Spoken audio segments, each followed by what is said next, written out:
Fed's delicate balance, navigating slowing growth and inflation fears. Imagine the Federal Reserve, the central bank of the United States, as a skilled pilot navigating through a stormy sky. The economic landscape is filled with turbulence, and the Fed is grappling with two formidable challenges: a potential slowdown in economic growth and the ever-present threat of inflation. This delicate balancing act is made even more complex by the recent tariff policies implemented under President Trump's administration, which have added layers of political tension and uncertainty. But here's where it gets controversial: the internal debate within the Fed over whether to cut interest rates or keep them steady is heating up. Earlier this year, there was a significant push for a rate cut, but the decision remains contentious. Some argue that lowering rates could stimulate growth, while others worry it might fuel inflation. And this is the part most people miss: the political backdrop, with President Trump's vocal opinions and potential actions, adds another dimension to the Fed's decision-making process. The stakes are high, and the outcome could shape the economic future of the nation. So, what do you think? Should the Fed prioritize growth or inflation control? Share your thoughts in the comments below. What if the Fed cuts rates to 1%? Analyzing Trump's proposal. Imagine the Federal Reserve slashing interest rates to a mere 1% at President Trump's insistence. Sounds dramatic, right? One analyst calls it outrageous and warns it could spook businesses big time. In the midst of relentless pressure from the White House on Federal Reserve Chairman Jerome Powell, President Donald Trump has gone beyond just asking for rate cuts. He's pushing for a drastic reduction to 1%. Currently, the federal funds rate stands at 4.25% to 4.50%.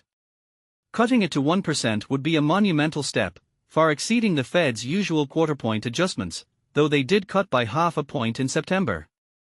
This idea is so extreme that Wall Street doubts it will ever see the light of day, fearing it would unleash chaos in financial markets and the broader economy. Jeffrey Roach, the chief economist at LPL Financial, told Fortune, "I don't think this should be taken too seriously, as it's so ludicrous. Cutting rates too low, too quickly, could backfire horribly."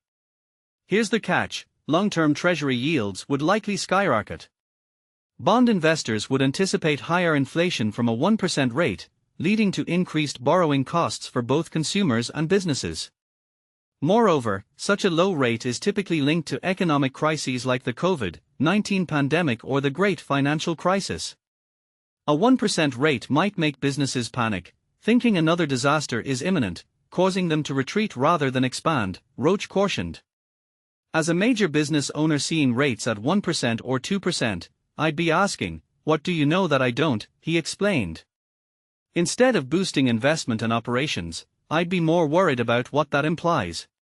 A White House spokesman referenced Trump's earlier statements, noting the Fed can always hike rates again if inflation surges post-cut. Roach believes rates could safely drop to around 3.5% by the end of 2026, provided inflation remains in check. He criticized Powell for not raising rates promptly when inflation soared post-pandemic. Jay Hatfield, CEO of Infrastructure Capital Advisors, slammed Powell for being too slow to raise rates and equally criticized the notion of cutting rates to 1%. Initially, Treasury yields would dip following a 1% cut. However, once inflation signals rise, the Fed funds rate would bounce back to 4%, shrinking the money supply and pushing the 10-year yield to around 5%. After a minor recession or significant market pullback, yields would stabilize at about 3.75%.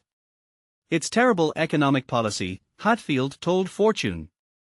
He added that a Fed funds rate of 2.75% to 3% wouldn't fuel inflation or trigger a recession, but maintaining current rates could lead to one.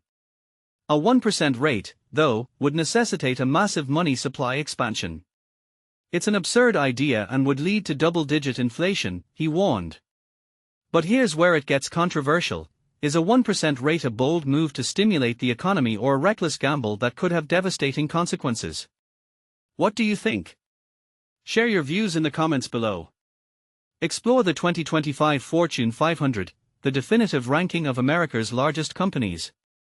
https://fortune.com/ranking/fortune 5000forward/question mark @item_medium=sign article_medium=article_campaign=text